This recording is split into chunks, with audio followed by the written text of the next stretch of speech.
Tweede Kamerleden praten opnieuw over marinierskazerne. Het is dinsdag 26 november. Dit is Zeeland Nu. Provincie wil duidelijkheid over procedures. Preventief toezicht dreigt voor 4 gemeenten. En wie komt zijn €50.000 ophalen?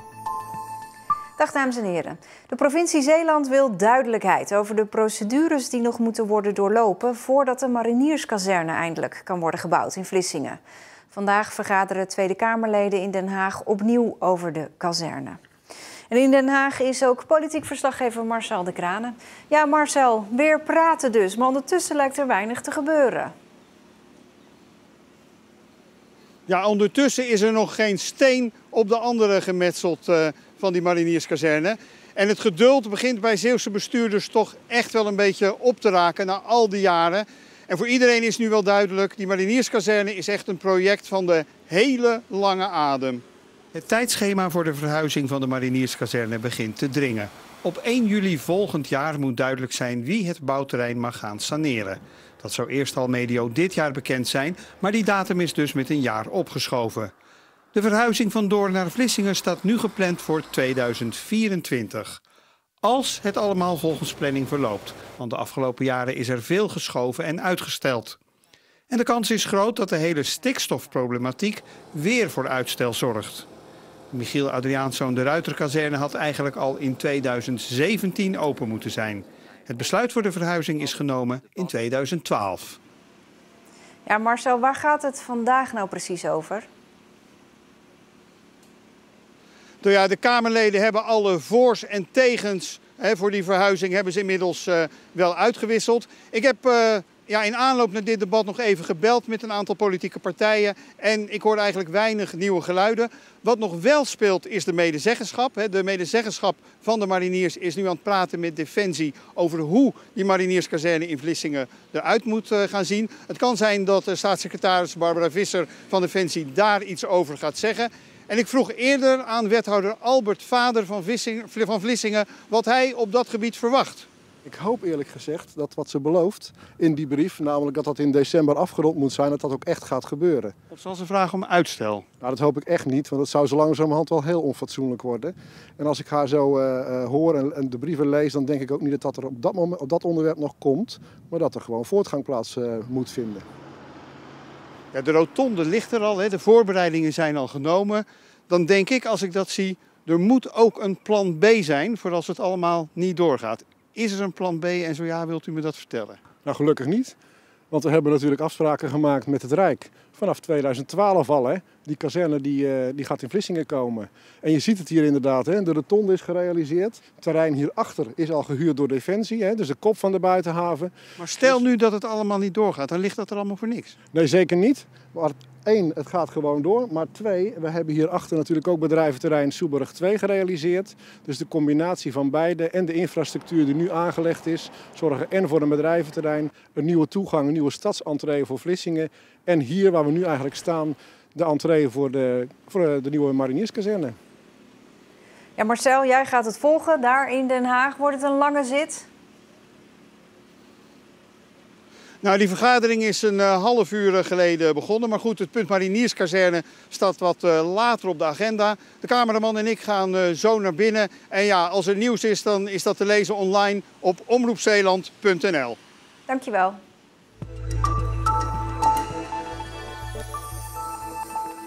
Vier van de 13 gemeenten in Zeeland dreigen volgend jaar onder preventief toezicht te komen van de provincie. Ze krijgen hun begroting voor volgend jaar niet op orde. Het gaat om Borselen, Schouwen-Duiveland, Middelburg en Vlissingen. Preventief toezicht betekent een strenge begeleiding door de provincie die ook toestemming moet geven voor grote uitgaves. Vlissingen is geen verrassing, omdat die al onder toezicht staat van Rijk en provincie. Maar nieuw zijn Middelburg, Borselen en Schouwen-Duiveland. Middelburg heeft grote schulden vanwege onverkoopbare grond.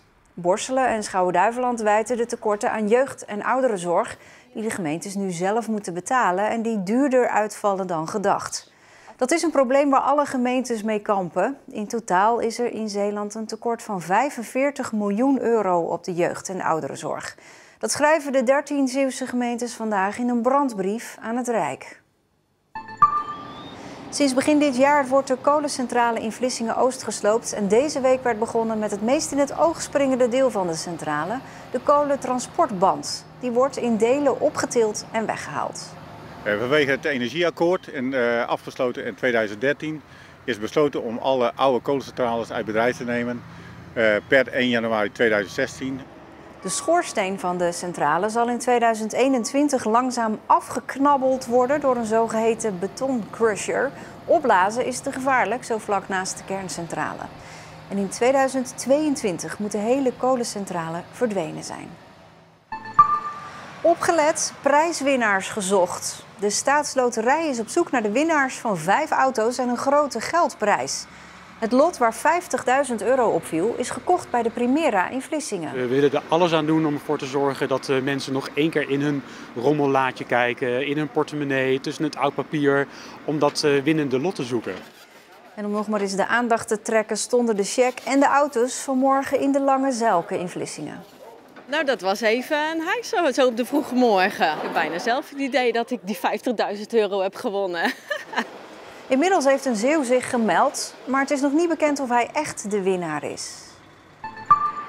Dit is Remy, halteheld van het busstation in Terneuzen.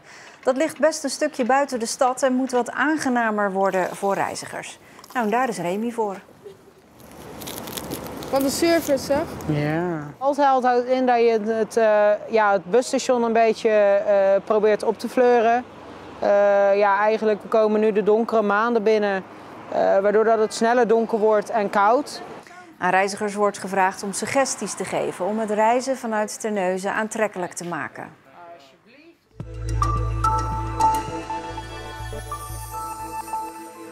Meeslepend, een zaligheid om te lezen. Zwarte Schuur, de nieuwste roman van schrijver Oek de Jong, krijgt lovende kritieken in de pers. En ook het publiek lijkt Zwarte Schuur te omarmen, want het boek is een bestseller. Oek de Jong bracht zijn jeugd door in Goes. Als kind verkende hij op de fiets uit Beverland. Een halve eeuw later speelt dat landschap een grote rol in zijn boek. Op zijn 14e kende Maris nog maar een klein deel van het eiland. En had het maar een enkele keer verlaten, nooit langer dan een dag. Hij kende zijn eigen dorp en een paar dorpen in de omtrek. Maar in die andere dorpen voelde hij zich al een vreemde. Voor Zwarte Schuur heb ik een dorp in de zak van Zuid-Beveland gekozen. Niet speciaal een dorp met een naam, maar dat is een dijkdorp. Dus zo'n langgerekt dijkdorp met huizen aan weerskanten en dan dieperliggend grote tuinen. En dat is het huis van de familie Kopolse. Door de week fietste hij in een lange kolonne scholieren naar de stad. Maar de stad zelf, een kleine provinciestad, kende hij maar oppervlakkig. Want na schooltijd fietste hij met de anderen meteen terug naar het dorp, waarbij de kolonne steeds verder uitdunde en er nog maar 5 over waren wanneer hij na een uur het dijkdorp binnenreed. Het idee voor Zwarte Schuur ontstond mede door een scène die in zijn hoofd zat voor zijn vorige roman, Pier en Oceaan, die zich ook voor een deel in Zeeland afspeelt. Dat was een scène van een jongen van 14... die op het Goese Sas door 3 oudere jongens die half dronken uit het café komen in elkaar wordt geslagen. Dus een scène van intense vernedering. Maar ik kon die in Pier en Oceaan niet gebruiken, dus die scène is blijven liggen. En die kwam weer in mijn hoofd toen ik met Zwarte Schuur bezig was. Dus ik heb die scène geschreven, ik heb dat uitgewerkt. En daar is toen al gauw een scène bijgekomen in zo'n grote zwarte schuur. In het pad zaten de sporen van tractorbanden. De klei was hard en hobbelig. Het meisje dreigde te struikelen en greep zijn blouse vast. Ze stelde zich aan, wist hij, maar ging toch een schok door hem heen. Een eerste liefde, jaren 60, en dan een vreselijk ongeluk. Het meisje sterft en Maris draagt dat de rest van zijn leven met zich mee. Zwarte Schuur krijgt louter lovende recensies. En in 2 maanden tijd zijn er meer dan 35.000 exemplaren verkocht. Het is ongelooflijk. Ik ben ook heel erg blij ermee dat het boek zo door lezers wordt omhelst. Met name dan in Zeeland.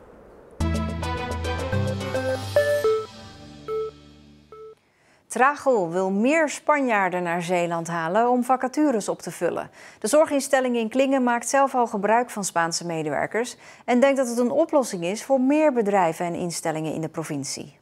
Niet doen, ja. De belangrijkste Nederlandse zinnetjes kent de Spaanse Nadia al. Ze is deze zomer uit de regio Valencia gekomen om te werken bij Tragel in Klingen. Het werk bevalt haar goed. Alleen de Nederlandse taal is nog lastig. Hola, I speak with the client in Spain. Ja, en they sometimes. De nood aan nieuwe werknemers is bij de zorginstelling hoog. In 3 jaar tijd moeten zo'n 150 vacatures worden ingevuld. Vandaar dat er nu 8 Spanjaarden werken. En dat moeten er in de toekomst nog meer worden. We hebben ook nog vraag naar mensen die complexe zorg kunnen bieden. Dus dat is een andere groep met een andere vooropleiding. Meer gericht op mensen met moeilijk verstaanbaar gedrag. En daar is de werving nu voor opgestart. Tijdens het sollicitatieproces heeft de beheersing van de Nederlandse taal nu de volle aandacht. We hebben wel gemerkt dat taal toch een belangrijk ding is. En zeker voor de tweede groep, omdat daar waar zij komen te werken taal zeker een belangrijk punt is. Dat was voor de eerste groep wat minder. Dus wat we nu gaan doen is een extra taalbad geven voordat ze hier komen werken. Het huidige personeel is in ieder geval blij dat er een oplossing wordt gezocht voor de vele openstaande vacatures.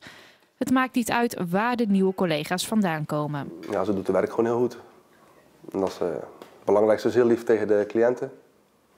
En dat ze vinden Nadia ook allemaal heel aardig. Toch is het maar de vraag of Nadia een blijvertje is. Ze mist haar familie en moet nog erg wennen aan de Nederlandse gebruiken. Here in the morning, only ate a sandwich and broodje. And in Spanish, or rice, or pasta, or it's warm eten. Here, no. Bannenberg hoopt dat Nadia zich uiteindelijk wel officieel vestigt in Hulst.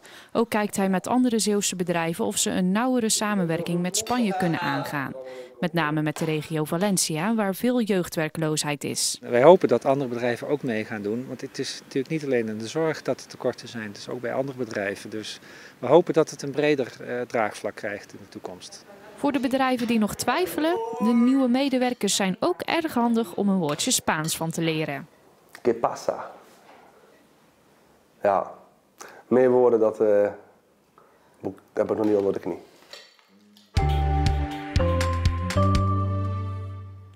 Met 11 à 12 graden was het een zachte, maar wel grijze dag vandaag. Af en toe viel wat lichte regen. In de loop van de nacht gaat het stevig regenen. Morgenochtend is het dan wat droger, maar 's middags volgen weer buien. En de wind trekt flink aan in de loop van de dag. Jongeren op zoek naar oplossingen voor het klimaat. Dat is JESK. In de aflevering zometeen na het nieuws gaat het over energie uit afval. Dit tomaatje is rood, maar wordt wel heel groen verbouwd. Deze kast wordt namelijk verwarren met snoeiafval. Ja, dat klopt. In het verleden was het altijd met aardgas. Dat hebben we veranderd. Sinds een half jaar staat er een biomassacentrale die draait op snoeihout, wat je zei.